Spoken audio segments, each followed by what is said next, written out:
My name is Val Gendleman, and I'm a managing partner at Agilian Government Solutions, and I'm happy to be your host this afternoon. It is my pleasure to introduce our two guests today. They are exceptional thought leaders who will be in conversation with us today. Both of them come with decades of experience in leading human services programs. So first, I'd like to introduce John Gorman, who is the founder and chairman of Nightingale Partners. John is an expert in the social determinants of health and in navigating the complexities of Medicaid and Medicare. John was appointed, by President Clinton as the first director of the Office of Managed Care at HCFA, which is now CMS. And he oversaw Medicare and Medicaid managed care programs. Our next expert is Dr. Wade Horn. Wade is a managing director at Deloitte Consulting, where he is the human services segment leader for state and local government practice. Wade drives strategy and investment for Deloitte's human service offerings, and he's a key figure in shaping how public sector organizations adapt to changing federal policies. Prior to Deloitte, Wade was the Assistant Secretary for Children and Families at the Department of Health and Human Services during the George H.W. Bush administration. And lastly, I am happy to introduce this afternoon's moderator, Jamey Harvey.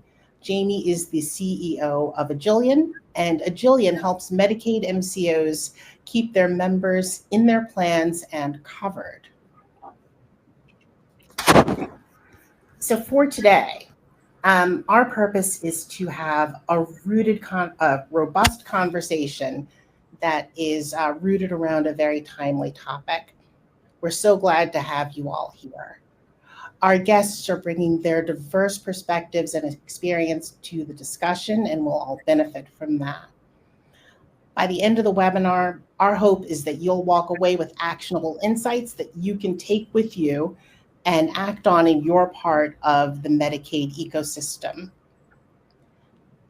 This is a conversation, and we want all of you to be a part of it. If you have questions, please drop your questions into the chat, and we will answer one or two questions after each section. And with that, I'm going to turn things over to our moderator, Jamey Harvey. Hi, as Val said, I'm Jamey Harvey. I'm the CEO of Agilian. My pronouns are he and him. Didn't get a chance to introduce Val. Val's my partner and the managing director of Agilian Government Solutions. So I work on the private sector side. She works on the government side. Thank you so much, Val. Our intention today is to empower Medicaid leaders and beneficiaries to be able to operate powerfully during these times of massive change. And with this massive change in our world today, there's an awful lot of noise. So our intention today is to facilitate a respectful, fact-based conversation about what's likely to happen, what does that look like in terms of dollars and cents, and then what does that mean for humans? And really inviting people with diverse perspectives to talk about that. And as such, we've come to some agreements about how this is going to work. So one of the first agreements is we're not having a debate here, and we're asking the guests and the audience to keep this a no rage bait zone. There's enough discourse on the internet where people are yelling at each other, and that's not really the purpose here today. The purpose here today is to get insight. So I'm going to ask questions of each guest in turn. Okay, and when you ask questions, we'd love you to direct them at specific guests. If not, then we're going to direct them at a guest. If we don't get to your questions right away as you go along, don't worry, because we're going to have at least 10 or 15 minutes at the end of the Q&A for your questions. Okay. So I want to remind everybody to please be respectful. And I also want to remind you that even though both of these experts have worked in the past in administration, nobody here is creating any of the policies we're talking about here today. And it wouldn't be fair to put them on the spot and ask them to defend things that are going on that they didn't create. Okay, so please respect that. So let's jump right in. What everybody's worried about is the money. Actually, let's go back. What everybody's worried about is the money. KFF in January did some analysis, and by their estimation, there are, over the next 10 years, $2.3 trillion worth of cuts in committee as of January 13th, which explains a lot of the fear that people have about the Medicaid budget being cut. It would be, if all of those things pass, that would be 31% of the federal Medicaid budget. I don't know anybody who expects all of the legislation to pass, but there are things in those packages that are very likely to happen, and there are things in those packages that are not at all likely to happen. And that is sort of a separate conversation than what has been in the news for the past couple of days, which is that the House just passed a reconciliation bill that requires $800 billion worth of cuts someplace. Okay, and the someplace that spans could include Medicaid, right? Which has created a lot of anxiety and fear for people, and a lot of probably has had a lot of you come to this webinar to try to figure out what's going on with that. So we're hoping to shed some light on that. So the first question, John, we're going to you, and we're kind of going to talk about the money. What we wanted to do was, John, can you help the audience think through the various scenarios of these cuts and what it means for them? So let's start at what this low end of the range of legislation that a pretty well-respected analyst thinks probably is likely to happen, which puts us at the $750 billion level. At that level, as from your experience, what is that going to do in states for providers and payers and beneficiaries at this part of the range? I mean, anyway, you look at this range of cuts, Jamey, these are going to be devastating to literally everybody in the industry. You need only look at the stock market this week on plans like Centene and Molina and see the damage that just this sword of Damocles hanging over their heads would mean for their businesses. I mean, we're talking in the neighborhood of 20 to 30% cut in Medicaid here, and potentially even higher if some of these mechanisms are included in the final package. And it's worth remembering that most providers and payers in the Medicaid program get by on a 2% margin if they're making money at all. We're seeing really bad rates of providers refusing to participate in Medicaid just because the payment rates are already low, and that's cut here. So, if we get into the medium to higher range scenarios here, and if this includes something that looks like a block grant, which is a fixed amount of money to states for their Medicaid programs each year, I mean, I think one thing that's almost certain is that several states on the mainland, their Medicaid programs will start to look like that of Puerto Rico, which has been block granted and gets about 40% of what mainland states do already. And for those of us who know healthcare in Puerto Rico, that's a really, really ugly picture. I think this is going to have massive implications for providers and plans that are dependent on Medicaid. So, I mean, I'm thinking in particular safety net hospitals, rural hospitals, skilled nursing facilities that are almost entirely Medicaid funded. And I think we've really got to start thinking about what the implications here of these cuts would be on dual eligibles, which for those of us who are active in the Medicare Advantage space, we know that duals represent about a 2x revenue and profitability opportunity for the plans. And when we start to get into the range of these types of cuts, and we start talking about cutting, childless adults from the Medicaid program, that means we're going to see a much, much lower number of duals, and that's going to have a massive profitability impact on the Medicare Advantage plans that serve them, not to mention the Medicaid plans. Do you think that in these scenarios that plans will start to pull out of various geographies? Like I've heard different people have different perspectives on that. Absolutely. I mean, if health plans are good at anything, it's following the money. And if I think as some of these states, really take a beating in how this Republican budget ends up playing out, absolutely, you could see some exoduses from certain states. For instance, if they tinker with the federal match in Medicaid too much, or they use it as a punitive weapon against blue state Medicaid programs that are capped at 50% federal match, like California or New York or New Jersey, that could be really targeted devastation on blue state Medicaid programs in particular. And I certainly would not put that kind of punitive action above this administration.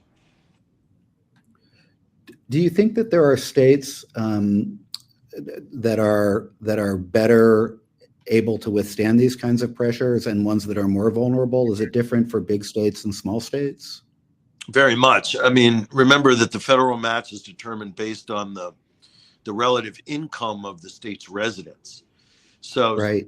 More progressive blue states, as I mentioned, are closer to a 50% federal match, whereas dirt poor states like you see in the Bible Belt, like Mississippi and Alabama, Louisiana, typically receive much higher federal matching rates. And just given the tendencies of the folks in power right now, I think we know that punitive action is really kind of their hallmark. And I am very concerned for the more progressive, affluent blue state Medicaid programs. I mean, when you step back and you look into this, anytime you're talking cuts of these magnitude, Jamey, you're really talking about shifting a massive budgetary burden onto states, whether they're blue or red. It's just, given what we know about the folks in power right now, I'd be very concerned if I was a blue state Medicaid director right now. And as those cuts happen, they go through the ecosystem, to the states, to the payers where there are MCOs, to the providers, but eventually, even though the money never gets to the beneficiaries, the care ends up with the beneficiaries. Where do you think that the cuts would be felt the most? Well, again, on those, particularly in the provider community, those that are really dependent on Medicaid. So, safety net hospitals, as I mentioned, rural hospitals, which is a very big concern for Republican legislators right now, because those tend to, they're already dwindling at alarming rates, and they tend to be the biggest employers in their communities, but they're already dying on the vine. And then cuts of these magnitude is just going to create massive healthcare deserts in a lot of rural states, which tend to be more red than blue. I'd be very concerned for the nursing home industry. I mean, we're already looking at quality issues across the board among a lot of skilled nursing facilities. We already have staffing issues, quality of care issues. I think that gets a lot worse if these cuts are enacted. And then again, the impact on duals and the attractiveness of that segment of the population to payers could be impacted dramatically. And again, those are double. Typically, if you know what you're doing, duals represent a doubling of the revenue of your typical Medicare beneficiary. And I think we're looking at losing millions of dual eligibles if these cuts are enacted. And for those of you in the audience who might not be familiar, so dual plans are the plans that cover people who are both on Medicare and Medicaid. So it's a particularly vulnerable population. Thank you, John. Wade, I'm gonna turn over the next question to you. We had this conversation about the legislation earlier, and under that umbrella of cuts and buried under all of this different legislation and reconciliation bills and things that the federal government can do without the Congress, there are actually a lot of different initiatives, including initiatives that are happening at states. And each one has its own impacts and have different likelihoods of happening. So I've gone to the liberty of highlighting some what the initiatives are that we're tracking that are that fall under the category of cuts. So that we've talked a little bit about the elimination of the ACA 90-10 enhanced match. We've had a conversation about spending caps, work requirements, FPL limits. There's a lot of different things on the table, which might or might not happen. And everybody I know is trying to figure out what's likely to happen and when.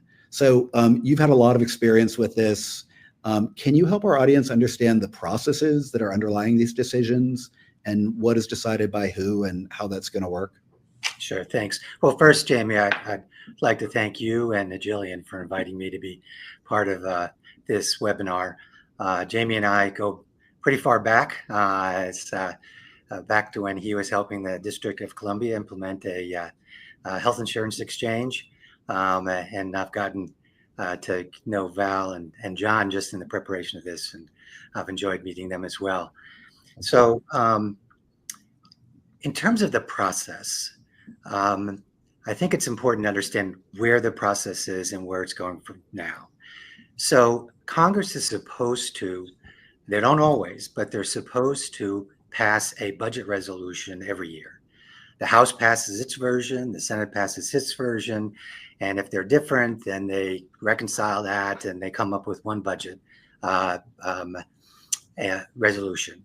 And budget resolutions are passed in both chambers by a simple majority vote. In the Senate, usually you need 60 votes in order to pass anything. But because a budget resolution is not a law, it's not a bill, it has no authority to take money away or spend money. It operates under a different set of rules. And in normal, what's called regular order, what happens is that those budget instructions through the budget resolution are given to the various committees in the House and the Senate, and then they do their work and they decide, what to do within the context of the budget resolution, and then they pass that out of committee, and then they debate it on the floor, and they pass that out of both chambers, or they try to. The issue, however, and it's not unique to this Congress, is that without 60 votes in the Senate, it's unlikely that a lot of bills are going to get passed with regular order. So what happens instead is that in the budget proposal process, they can also give what are called reconciliation directives to the various committees that have to work within the confines of the budget resolution. If you don't give reconciliation direction, then you cannot use the reconciliation process to pass anything. So it's really important that part of the budget if you want to have a budget reconciliation process, you have to give reconciliation directions. So that's where we are right now. Both the House, particularly on the House side, the House has passed its budget resolution, the Senate passed a separate budget resolution, and each of them included reconciliation instructions, but there are different versions. And so what's now going to happen is the Senate and the House need to reconcile those, and that needs to come up with a single budget resolution with a single set of reconciliation directions. And then they pass that, both chambers. And once they pass that, then officially it goes to the committees, but still not a bill, it's still not a law. It doesn't actually appropriate money. It doesn't cut money. It simply gives instructions. And those instructions, while they can be very specific, they often are very general. So when in the House passed version, they talk about reducing spending by $880 billion over 10 years, it doesn't mention the word Medicaid. It simply says to the Energy and Commerce Committee, you got to come up with spending reductions that total up to $880 billion. What they do is they write legislation to implement that. Then the Senate and the House get together, assuming they actually wrote legislation, and try to come up with a single set of legislation implementing the budget resolution. And if that only takes a majority vote in the Senate as well as the House. If that gets passed, then it becomes a law, becomes a bill. Yes. That goes to the president, and the president can either veto it or the president can sign it. It's actually been used 20 times since 1974, so this is not uncommon. And some major pieces of legislation can be passed through the reconciliation process. Yes. Most notably, the Affordable Care Act passed through the reconciliation process. And so it's not uncommon that large pieces of legislation get moved through reconciliation, particularly if you don't have 60 votes in the Senate. Now, not everything has to happen through budget reconciliation. CMS does have discretion. Yes. So one of the things that's being talked about that may or may not be part of the budget reconciliation bill is work requirements in Medicaid. Under the first Trump administration, they invited waivers from the states to implement work requirements. And they could do that again. Like if it doesn't get included in the budget reconciliation process, they could do that again. So there's some things that CMS clearly has discretion over. Doesn't have to be in budget reconciliation, but generally really big things, generally need to be done through legislation.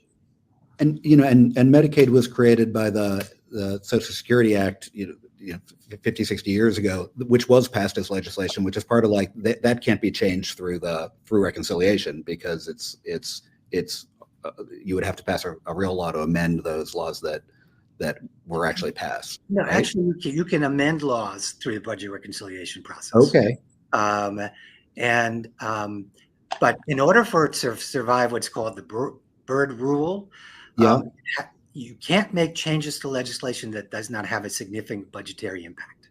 I see. Yes. Okay. That makes sense. So if you just say, tell me a little bit about the relationship. So we saw earlier that KFF had identified things in committee that represented 2.3 trillion.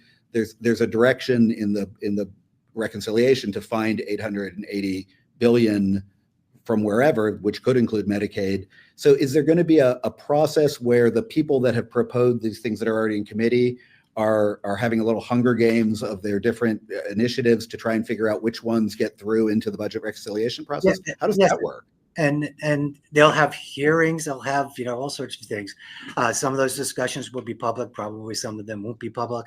But ultimately, when they put their legislation together to implement that will be legislation that will be introduced in the House and also separately in the Senate. And then once, if they're different, then they have to combine them and figure out that will all come to a vote on the floor. And are there particular committees that are going to be essential in shaping these conversations? Yes. So it's the committees that have jurisdiction over the various programs. So the reason why the Energy and Commerce Committee has been given instructions is because Medicaid and other health programs are found under the jurisdiction of Commerce, Energy and Commerce Committee in the House. So yes, it goes to the committee with jurisdiction. And what happens with the final legislation before you get a vote, it happens in the Senate and something interesting. It's called the Byrd Bath, where people can raise objections to any part of the legislation that either doesn't have an impact on the deficit, that is not consistent with the budget resolution, or that is not germane for whatever reason. And interestingly enough, it's the parliamentarian that makes the decision about whether or not a particular piece in that reconciliation is germane and can remain. So the parliamentarian becomes the most important person in Washington, D.C. during that process. Wow. I'll have to know that person. Just to complete the story, the things that drop out are no, from the bird bath are Yeah. called bird droppings. So now you can, That's very Washington, you D.C. can use isn't that it? as an answer on Jeopardy someday. So for those that's I find that fascinating. I hope everybody else does too. At a high level, though, the things that can be done just by CMS are that the administration wants to do are probably the most likely things to happen. The things that require reconciliation are more likely to happen. And anything that requires a law to be passed with 60 people is you think are less likely to happen if they're controversial, basically, which all of this is. If we've looked at the history of the Congress, particularly recent history, if you don't have 60 votes, it's hard to get things passed through regular order. Okay. Fantastic. All right, let's go to the next question. We haven't gotten any questions from the chat yet. People are very shy, but try us out. We'll give it a go. All right, John. So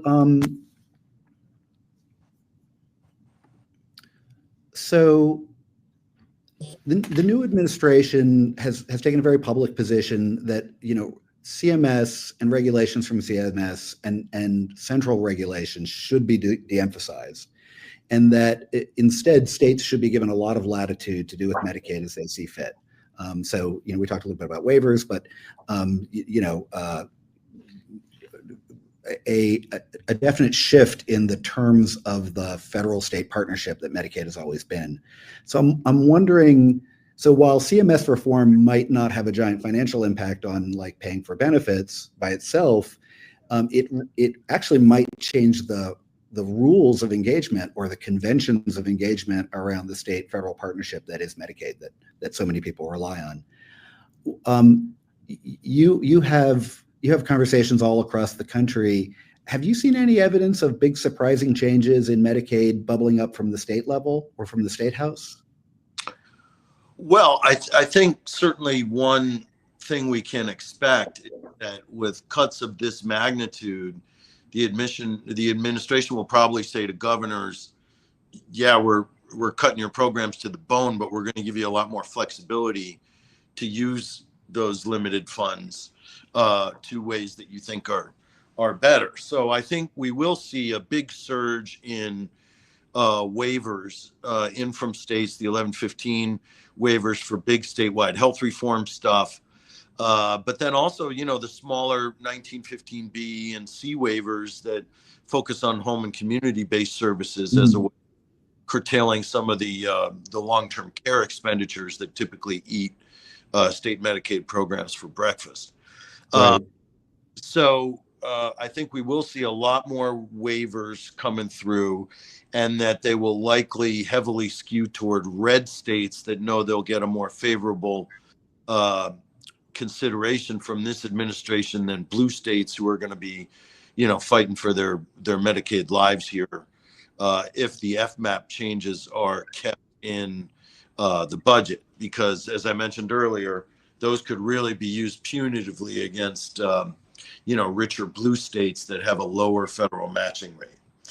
I'm seeing some very weird stuff out there, especially in some of the red states, where I've actually been in on conversations where we've got a large private fund, like a big private equity group, in discussions with state Medicaid programs and state attorneys general, in effect on a private sector takeover of a state Medicaid program, where they would in effect factor or front load all of a state Medicaid program's revenue in the first 2 years of an engagement together, say a 10-year engagement.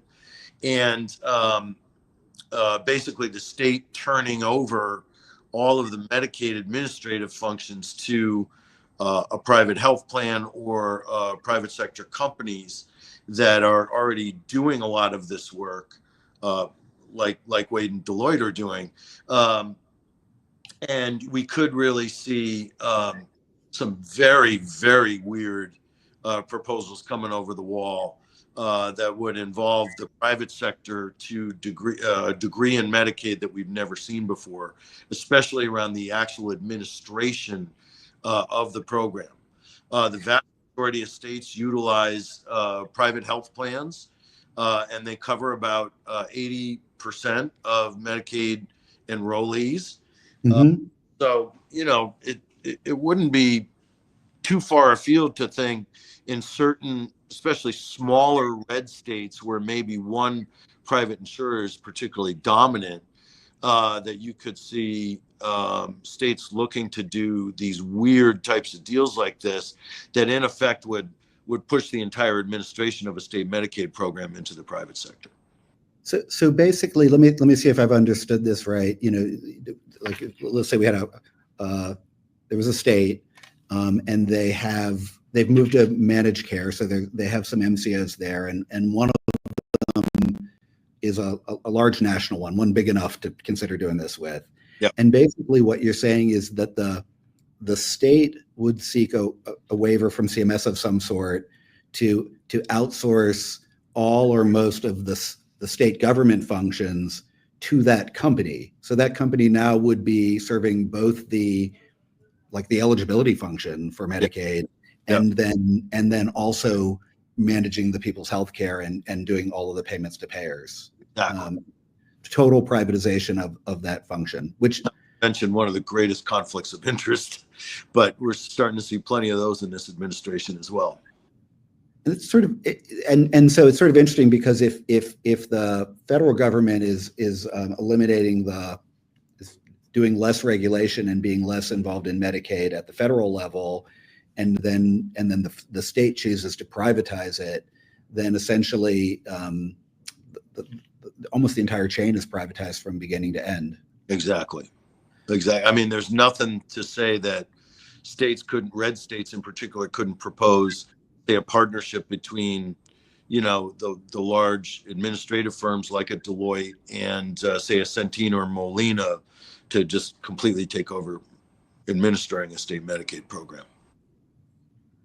And then factoring the money and front loading it, say on a 10-year engagement, so that some of the excess cash could be used to supplant some of the benefits and services that are being cut by this Republican budget meat axe in Washington. And the private company would bring funding to this situation, almost like an investment bank or Exactly. like they're investing in that business.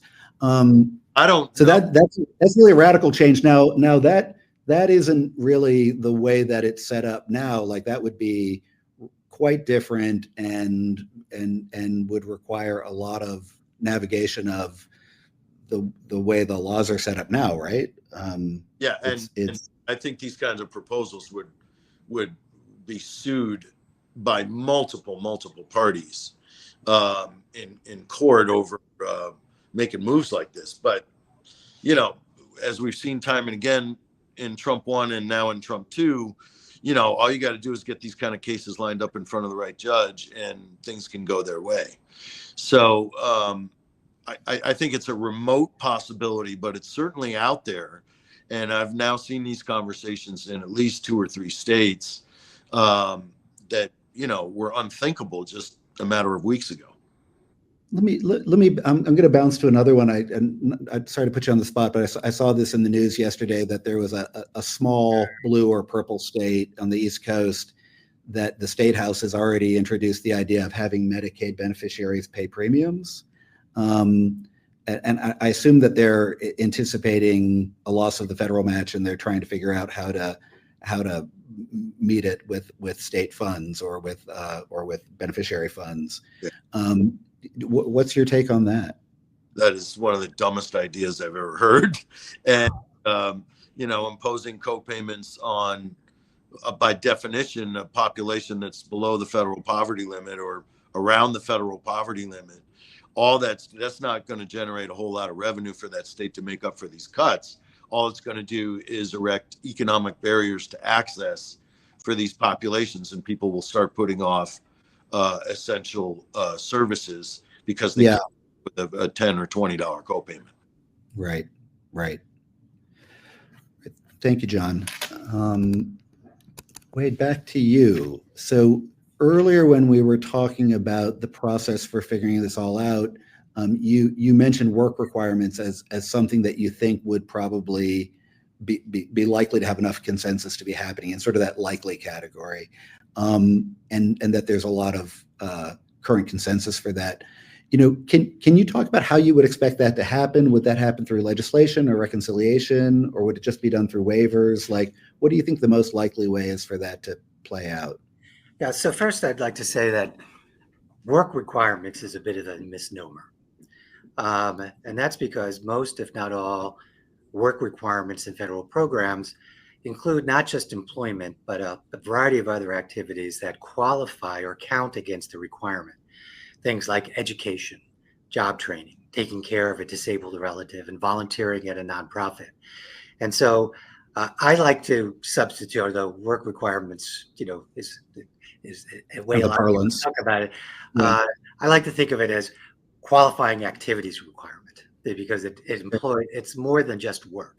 And given that the two big federal programs that have a quote unquote work requirement, TANF and SNAP, include this broader set of qualifying activities, I want to now use the nomenclature in this conversation of qualifying activities requirement. Okay. So, absent legislation, it's pretty clear that a qualifying activities requirement in the Medicaid program would have to be done through the waiver process.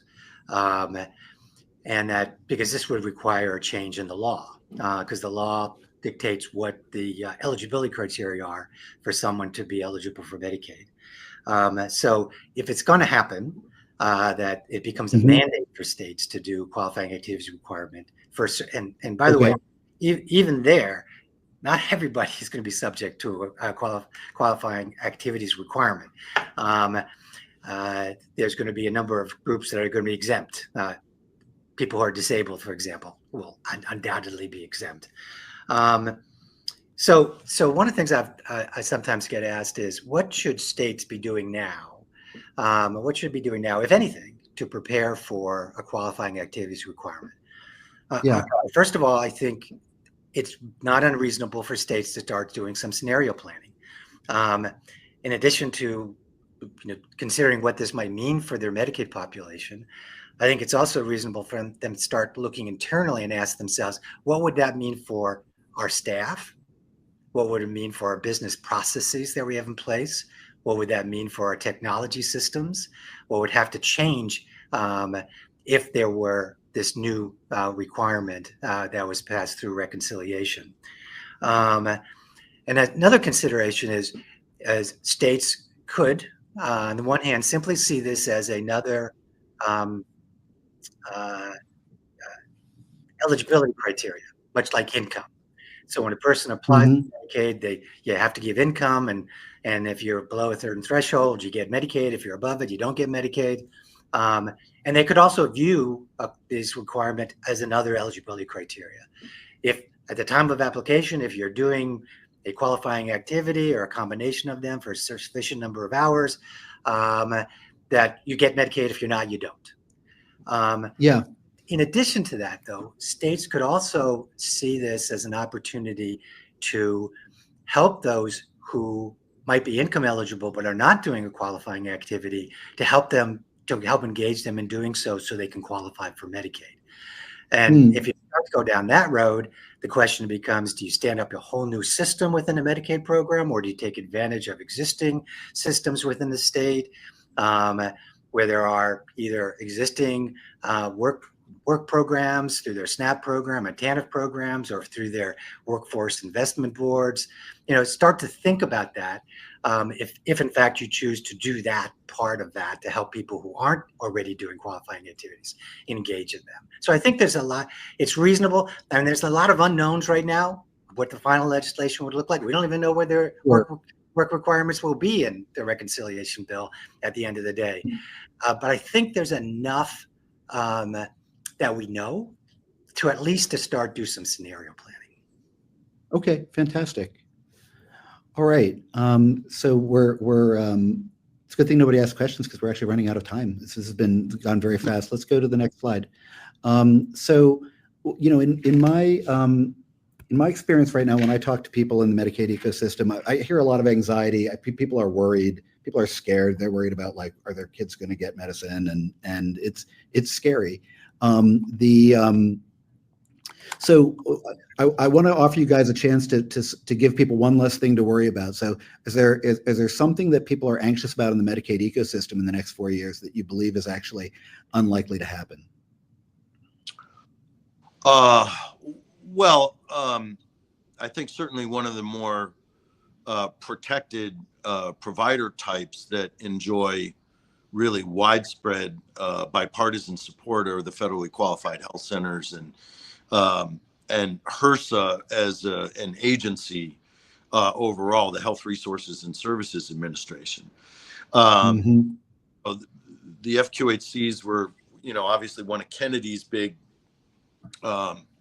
hallmarks back in the 60s, and the program's now serving over 50 million Americans and enjoys very broad bipartisan support, even more so than Medicare Advantage does, because I think a lot of Republicans like to be able to say you don't really need insurance if you have universal access to primary care, and the FQHCs have been able to provide that for them. But I don't think that means they're going to be completely unscathed.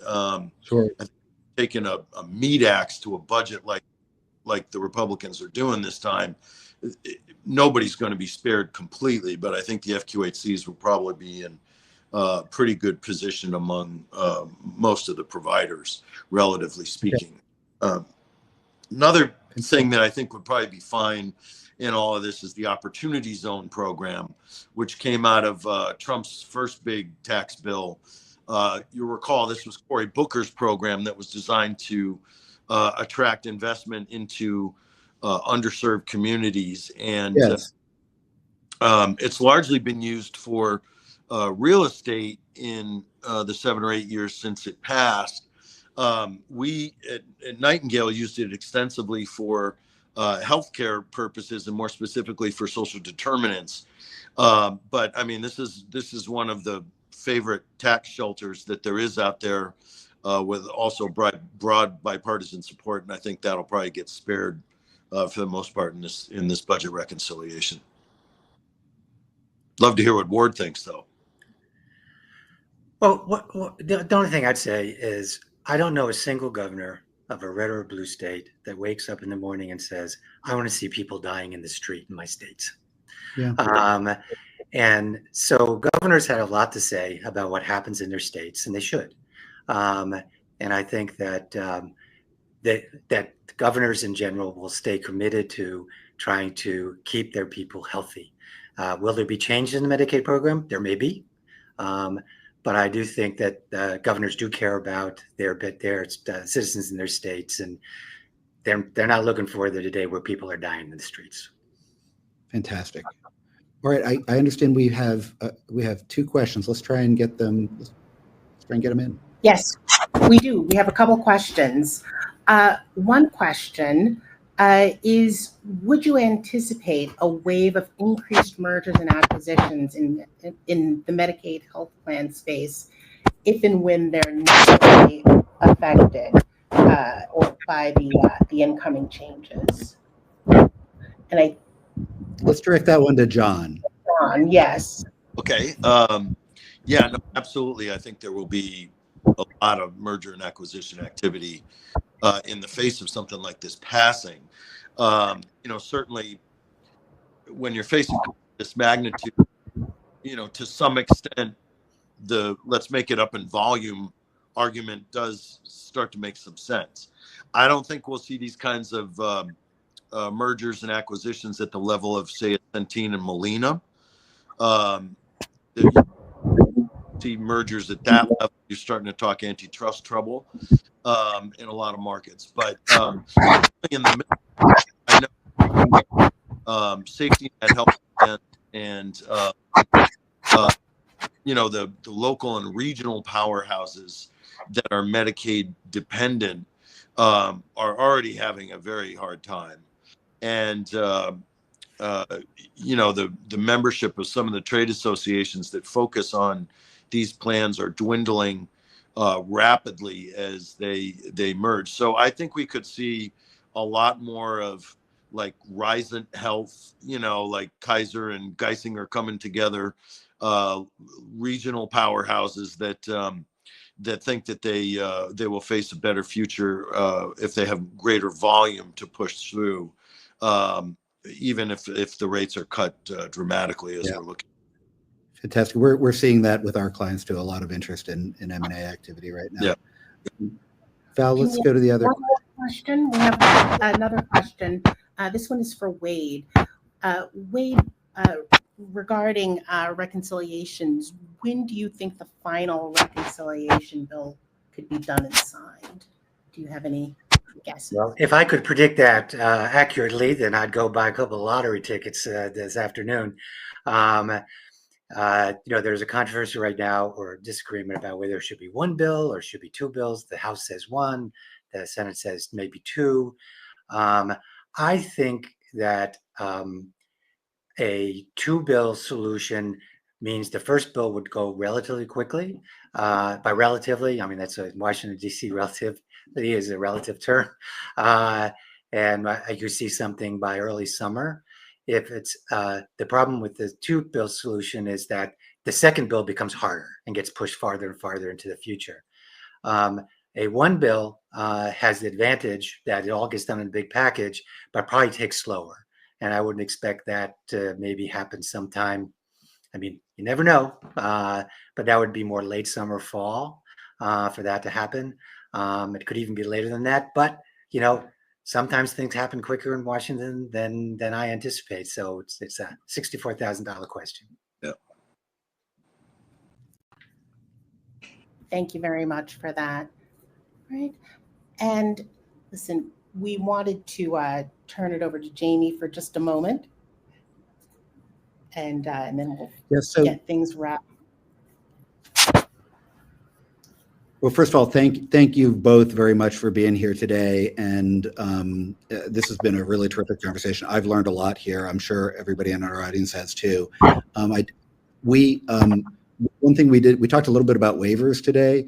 Agilian has written a playbook about what could happen to waiver funding. Waivers are supposed to be cost neutral, but I think everybody knows over the past they become less cost neutral, and there's actually funding authority associated with them. And they can be canceled with a single signature at CMS. And so we've done some analysis of how we think that's likely to happen. Everybody who's in the webinar today is going to get a copy of this. It's the first time we've done anything like this, and if we get a positive response to it, we're going to do more. There's 15 of them planned, but if nobody reads it, then we're only going to do one. So if you do like it, please let us know. And it was the source of some of this conversation today. Those graphics you saw about the likelihood of things happening are the framework that we use for this Medicaid playbook. So thanks everybody for being able to take a look at that.